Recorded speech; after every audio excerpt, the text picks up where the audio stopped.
Bonjour, hello, hola. Bonjour Caribbean people de la diaspora et bienvenue dans cette nouvelle édition du Caraïbes News. Caraïbes News, votre rendez-vous 100% actualité de la Caraïbe que vous attendez avec beaucoup d'impatience j'imagine. Alors c'est parti, en Hawaï.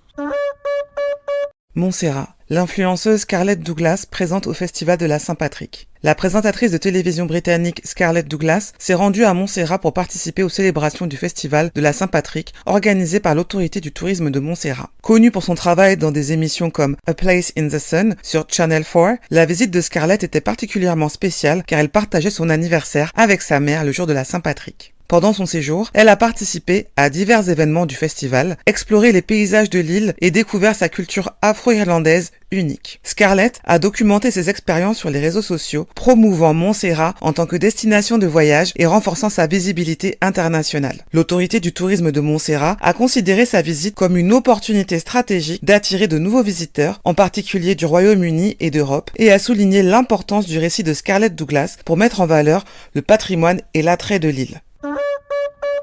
Saint-Martin. Développement à service régional à bibliothèque. 10 et 14 mars, représentants à Bibliothèque Reine Wilhelmina à Saba et à Bibliothèque Gertrude Johnson à Saint-Eustache, visitez Bibliothèque à Paty Hollandais à Saint-Martin pour mettre pli du bout de service régional à Bibliothèque. Bibliothèque nationale à Pays-Bas soutiennent visite l'assa, t'es alentour à travailler ensemble, bocantage à outils et utilisation à numérique entre bibliothèques. À dans Pigo Manet, Viopoté, t'es ni temps pour parler à Simonien pour faire information plus facile pour joindre et ni plus intéressement à moun. Aussi, je considérez rentrer à bibliothèque numérique Overdrive et à application Libby pour ni plus livres électroniques et livres audio. Moun qui t'est là, voit aussi Jean pour gérer les outils numériques et jeter en zier à si meilleur manier fait par rapport à opération économique qu'il y en est avec activité Yotini. Connexion LASA pour faire réseau à ces bibliothèques-là, vine plus fort et mettez devant dans l'itête à la Caraïbe, faut apprendre à continuer en la vie.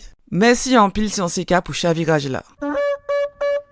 Guadeloupe. Zion, un succès éclatant aux Antilles-Guyane. Le film Zion réalise un véritable exploit en enregistrant plus de 16 000 entrées en seulement 3 jours en Martinique, Guadeloupe et Guyane. Ce drame poignant qui met en lumière la résilience d'un jeune face aux défis de la vie a su captiver le public antillo-guyanais dès sa sortie. Porté par une bande-annonce immersive et une narration profondément ancrée dans la réalité antillaise, Zion prouve que les productions locales ont un public fidèle et avide d'histoires qui leur ressemblent. La preuve, 80% du film est en créole guadeloupéen. L'enthousiasme autour du film témoigne d'une évolution du paysage cinématographique caribéen où l'authenticité et la représentation culturelle occupent une place de plus en plus centrale. Avec ce démarrage fulgurant, Zion s'impose comme un phénomène cinématographique régional prometteur capable de conquérir le monde. Zion confirme l'appétit du public pour des récits inspirants ancré dans la richesse de l'identité caribéenne. Si vous ne l'avez pas encore vu, allez-y vite. Il est déjà en salle dans les cinémas antillo-guyanais et sortira en France le 9 avril. Hollywood n'a qu'à bien se tenir. Bravo au réalisateur guadeloupéen Nelson Foy et à toute l'équipe.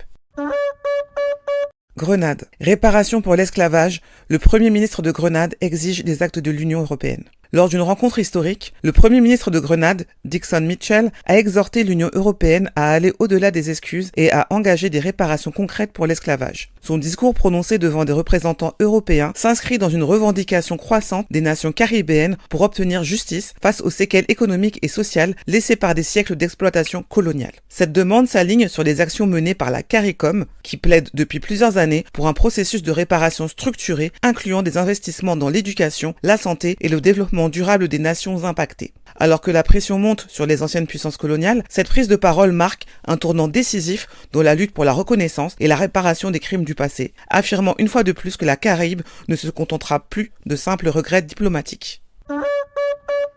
Martinique. Grand port maritime cap sur une expansion stratégique. Le Grand port maritime de Martinique, GPMM, se positionne comme un levier clé du développement économique de l'île avec des projets ambitieux pour moderniser et renforcer son attractivité régionale. Dans cette dynamique, plusieurs chantiers sont en cours, notamment l'extension des infrastructures portuaires, l'optimisation des équipements logistiques et le renforcement des connexions avec les marchés caribéens et internationaux. L'objectif est double. Accroître la compétitivité du port face aux grandes plateformes du bassin atlantique et stimuler les échanges commerciaux pour faire de la Martinique un hub incontournable dans la région. Ces transformations s'inscrivent dans une stratégie de diversification économique, notamment avec la mise en place d'un port de cabotage au Robert, conçu pour fluidifier le transport de marchandises et renforcer l'intégration de l'île dans des flux commerciaux caribéens. Avec ses grands projets, le GPMM ambitionne de placer la Martinique au cœur des échanges maritimes de la Caraïbe, créant ainsi de nouvelles opportunités pour les entreprises locales et internationales.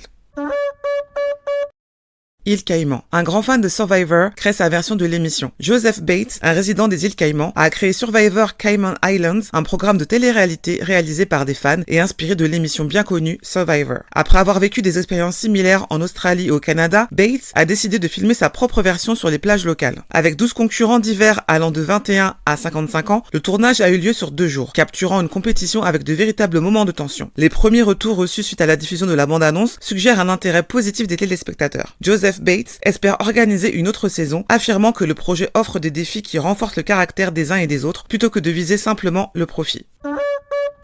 Retrouvez le lien vers le média source de chaque information mentionnée ici dans la description de cette vidéo. Dites-nous ce que vous pensez des sujets abordés dans cette édition. Donnez-nous votre avis sur Caraïbes News de manière générale. On vous lira et on vous répondra.